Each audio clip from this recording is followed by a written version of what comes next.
Cyclone tropical Belal sur la Réunion, flash spécial. On a eu effectivement cette percussion du cyclone ce matin. On est entré dans le dur. On a vu arriver dans le nord, d'abord par le nord-ouest, cet impact très significatif du mur. Et puis comme vous l'avez décrit, mais Madame Geoffrey l'avait indiqué au contact de la Réunion, finalement le mouvement et le comportement du cyclone est devenu plus difficile à prévoir. Et ce qui se passe est plutôt une bonne nouvelle pour nous, si je peux le dire comme ça. C'est-à-dire qu'on est, loin s'en faut, pas du tout sorti des conditions de l'alerte, je vais y revenir, mais on est en deçà du caractère cataclysmique qu'on aurait pu imaginer si la percussion s'était prolongée sur le centre de l'île, alors que là, il est en train de pivoter. Donc ces éléments me conduisent à avoir eu, il y a encore quelques minutes, un échange avec l'ensemble des services concernés pour savoir quelles conséquences j'en tirais en termes de conduite à tenir et de classement de la situation cyclonique. Et la décision que je suis en mesure de prendre et que je vais vous expliquer, c'est que la Réunion va rebasculer de l'alerte violette à l'alerte rouge cyclonique. La différence, vous la connaissez, entre l'alerte violette et l'alerte rouge, c'est que j'ai interdit depuis ce matin 6 heures aux services de secours, de sécurité, aux services publics essentiels la sortie parce que il faudrait que Mme Floris coupe son micro parce que les conditions et notamment les critères de vent étaient tellement problématiques et élevés que je considérais qu'il y avait un risque pour les personnels de secours qui doivent être eux-mêmes en situation de se protéger et je ne voulais pas créer de surrisque, de surincident. Compte tenu de ce que dit Météo France, je pense que nous disposons des éléments pour repasser de l'alerte violette à l'alerte rouge, ce qui va avoir plusieurs avantages et c'est comme toujours une balance bénéfice-risque. Mais du côté des avantages, il y a un certain nombre d'interventions en attente, des interventions qui ont été finalement empêchées ou retardées depuis ce matin, ou des interrogations qu'on a eues pour des cas d'extrême urgence.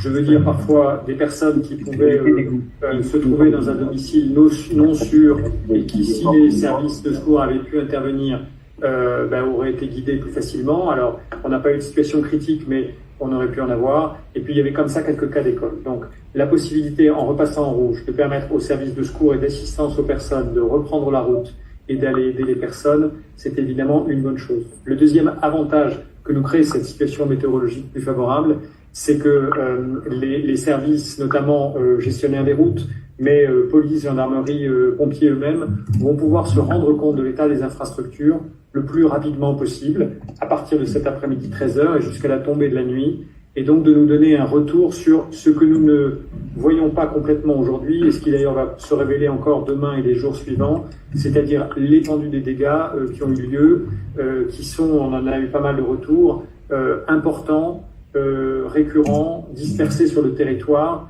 et qui vont appeler beaucoup d'interventions.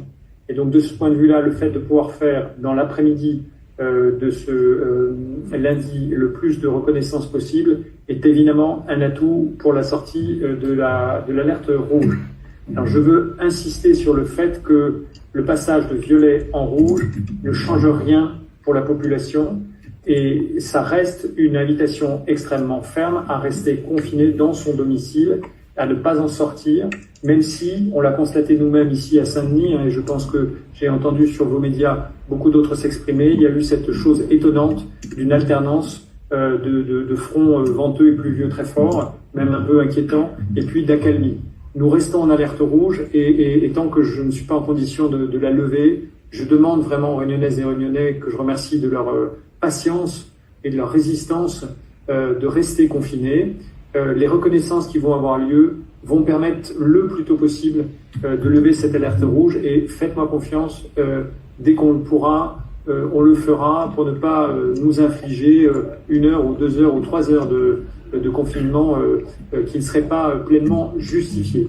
Mais en l'état des informations dont je dispose, on va encore rester dans l'alerte rouge en englobant la nuit et j'espère que les reconnaissances qui auront eu lieu et puis surtout que l'évolution météorologique permettra de lever l'alerte rouge le plus tôt possible demain matin. demain, mardi, ne sera pas une journée comme les autres. Ce sera ce qu'on appelle la phase de sauvegarde du plan Orsec cyclone et une phase pendant laquelle toute l'activité économique, sociale, civique, personnelle de la Réunion ne pourra pas reprendre complètement. Ça, on en a l'habitude à la Réunion, mais il y aura beaucoup de conditions à remplir pour que ces conditions puissent revenir, puisqu'aussi bien il y a eu pas mal de dégâts. Mais en tout cas, on voit le bout du tunnel, si je peux me permettre, et la sortie de cet épisode cyclonique se dessiner. Si Bellal a la gentillesse, mais ça c'est Madame Geoffrey qui maîtrise Bellal à main nue, a la gentillesse de ne pas être taquin et de nous réserver des surprises d'ici ce soir ou demain, mais en tout cas voilà, en l'état de nos informations, c'est ce que je peux décider. Nous essayons d'avoir une approche la plus adossée à la réalité, la plus proche possible de la réalité, et évidemment, on pourrait être conduit, si à nouveau il y avait une dégradation forte, à reprendre une vigilance violette. Mais en l'état des informations, je n'ai pas trop d'hésitation pour cette analyse bénéfice-risque que je viens de vous décrire, à passer en rouge, avec toujours le même message à la population. Restez confinés, ne soyez pas imprudents. Sachez que les services de secours, si vous en avez besoin, vont, à partir de cet après-midi, pouvoir se déplacer et revenir vers vous, dans des conditions qui elles-mêmes sont conditionnées à l'état de l'île, parce que les phénomènes climatiques, et notamment les phénomènes pluvieux et les inondations, sont de façon localisée susceptibles d'avoir obstrué les routes. Donc, tout ça va pouvoir être fait dans la foulée. Voilà ce que je vous ai dit de façon peut-être un peu longue et précise, mais je voulais y insister, vous l'expliquer. Si Monsieur Thévenet veut bien dire un mot avant qu'on réponde à vos questions sur la partie sanitaire. Merci Monsieur le Préfet. Donc, quelques éléments, notamment sur les établissements de santé qui sont tous à ce jour, en ce moment, en capacité de fonctionner, ce qui est également le cas des établissements médico-sociaux. Pour rappel, il y a des équipes de urgentistes qui sont présents sur Salazie, Sillaos, qui vont prendre en charge les patients qui seraient sur ce secteur. Concernant les transports sanitaires, l'ensemble des patients ont pu être acheminés soit à leur domicile en retour d'hospitalisation, soit vers l'hôpital parce qu'il y en avait la nécessité. Ces transports ont pu se faire hier. De nouvelles demandes sont apparues. Elles seront conditionnées évidemment à la régulation par le 15 et au travers de cette ouverture vers cette phase rouge. Sur l'eau potable, on peut faire le constat aujourd'hui que 35 000 personnes sont privées d'eau, soit parce qu'elles étaient en coupure préventive et qui permettent une réalimentation rapide lors de la phase de sauvegarde, soit parce qu'il y a des problèmes d'alimentation directe. Et il y a également 122 000 personnes qui sont susceptibles d'avoir des problèmes d'alimentation parce que les zones de captage sont bloquées, mais il reste encore de l'eau dans les réserves. Ça concerne plus particulièrement Saint-André, Saint-Leu et le Tampon. Et pour les parties des coupures préventives, je peux citer les villes les plus impactées qui sont Petite-Île, la Plaine des Palmistes, Sainte-Rose, Saint-Joseph, Saint-Paul et Salazie. Enfin, on a deux recommandations, notamment concernant l'eau potable. Il faut absolument privilégier dans cette phase l'utilisation de l'eau en bouteille et de pouvoir utiliser l'eau qui pourrait être au robinet pour l'ensemble des autres usages. Si vous n'avez plus d'eau en bouteille, vous pouvez toujours faire bouillir cette eau pendant 3 minutes qui permettra de la rendre consommable. Enfin, un autre usage, c'est pour ceux qui utilisent des groupes électrogènes. Il y a des coupures électriques actuellement sur la Réunion. Nous insistons vivement pour que ces groupes électrogènes soient positionnés à l'extérieur du bâtiment. En effet, il peut y avoir des intoxications au monoxyde de carbone. Ces intoxications sont mortelles. Elles arrivent de nombreuses fois en France et nous avons eu des cas en période cyclonique à La Réunion. Donc, ces groupes électrogènes, absolument, doivent être mis en dehors de vos locaux. Merci, Monsieur Thévenet. Un complément sur le bilan, pour vous indiquer évidemment qu'il est à ce stade temporaire, puisque l'épisode cyclonique est loin d'être terminé et que on aura malheureusement sans doute à découvrir une ampleur plus importante de certains faits. Mais je voulais insister sur le fait que le bilan humain est à ce stade et en l'état de notre connaissance limité. On a eu malheureusement à déplorer le décès d'une personne sans domicile fixe qui a été retrouvée à Saint-Gilles sous le contrôle de la gendarmerie. Il n'est pas forcément aisé de déterminer si cette personne est une victime de l'épisode climatique ou plutôt de sa propre situation. Et enfin, nous constatons un décès dans cette période de l'alerte cyclonique. En termes de bilan humain, je vous avais indiqué des bilans sur l'hébergement et sur les évacuations qui n'ont pas beaucoup varié. C'est tout de même 671 personnes qui ont été hébergées dans les centres d'hébergement et au total plus de 100 personnes qui ont été évacuées dans les zones à risque. Du côté des infrastructures, ça a évolué et malheureusement, je pense que ça va continuer d'évoluer. C'est dire encore une fois que l'épisode n'est pas terminé.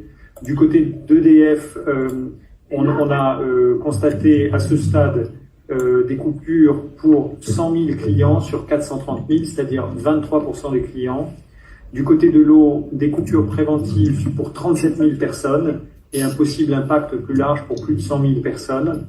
Et pour la téléphonie fixe, ce sont près de 17% des abonnés qui ont été hors service, enfin pas les abonnés, pardon, mais leur communication.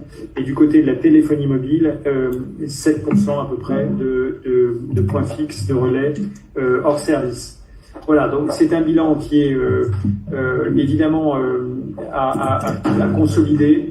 C'est un bilan qui est à la mesure de l'événement qu'on connaît, c'est-à-dire réel, pas encore stabilisé, mais qui est tout de même moins grave à ce stade que ce qu'on pouvait imaginer jusqu'à maintenant. Voilà ce que je voulais vous dire. Dernier message que je veux rappeler à l'égard de la population. Nous sommes toujours dans l'alerte cyclonique. Le cyclone n'en a pas fini avec la Réunion. Il est encore près de nous et il crée des influences problématiques. Donc nous ne sommes pas encore dans le temps du déconfinement. Il faut prendre notre mal en patience et tenir encore, sans doute jusqu'à demain matin, le plus tôt possible. Je pourrai le lever et je le ferai, je vous le promets. En revanche, cet après-midi, compte tenu du passage du violet en rouge, nous allons justement pouvoir faire les assistances et les reconnaissances qui nous permettront de voir le bout du tunnel. Voilà, mesdames et messieurs, ce qu'on voulait vous dire. Et maintenant, nous répondons à vos questions si vous en avez. Monsieur le préfet, à quelle heure le basculement en alerte rouge?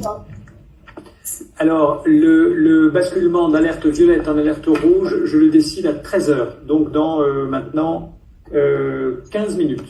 Voilà. Les services concernés, qui sont ceux qui vont pouvoir sortir, sont d'ores et déjà, bien sûr, informés. Mais je vous le confirme là immédiatement.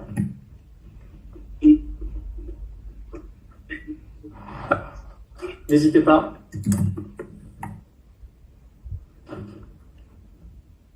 Non, il n'y a pas d'autres questions. Il n'y en a pas. Ben écoutez, si c'est le cas. Allô. Ah oui. Allô, oui, excusez-moi, j'ai un peu raté le début de la conférence. Je voulais savoir si vous avez évoqué des possibles renforts venant de la région océan Indien ou de l'Hexagone. Alors non, je ne les ai pas évoqués et votre question est l'occasion de le préciser. Merci de cette question. Effectivement, le Premier ministre et le ministre de l'Intérieur et des Outre-mer l'ont indiqué hier soir lorsqu'ils sont se rendus au centre de crise, enfin plutôt au centre de commandement de la sécurité civile, le COGIC. Ils ont indiqué que la réunion faisait l'objet de toute leur attention et M. Attal et M. Darmanin ont indiqué que des renforts nationaux et zonaux vont venir bénéficier à la réunion.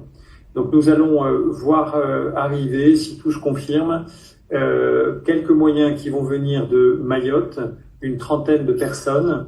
Et ce sont des militaires de la sécurité civile qui sont aujourd'hui positionnés à Mayotte. Et nous aurons un renfort en nombre important venant de l'Hexagone, avec 100 sapeurs-pompiers civils et militaires, ce qu'on appelle des FORMISC, et des équipes d'EDF, une cinquantaine d'agents d'EDF qui vont venir nous aider à remonter le système et le dispositif. Dans les deux cas, renfort zonal et renfort national, nous espérons, si tout va bien, l'arrivée de ces renforts dès demain mardi, ce qui va permettre de renforcer, mais le cas échéant aussi de soutenir et de suppléer les moyens locaux qui vont être très mobilisés et de nous permettre de rétablir la normale le plus rapidement possible. D'accord, donc vous espérez aussi que l'aéroport sera opérationnel dès demain? J'ai pas entendu votre question, pardonnez-moi. Du coup, vous espérez aussi que l'aéroport de Roland-Garros soit opérationnel dès demain? C'est évidemment une condition pour nous, c'est l'aéroport avec la direction de la sécurité civile, de la sécurité aérienne, pardon, direction de la sécurité de l'aviation civile, pardonnez-moi, je vais y arriver, la DSAC, qui vont nous confirmer que la reprise est possible. En l'état de nos informations, ça devrait l'être, mais il y aura évidemment une vérification avant cela. O-News Radio sur outremernews.fr.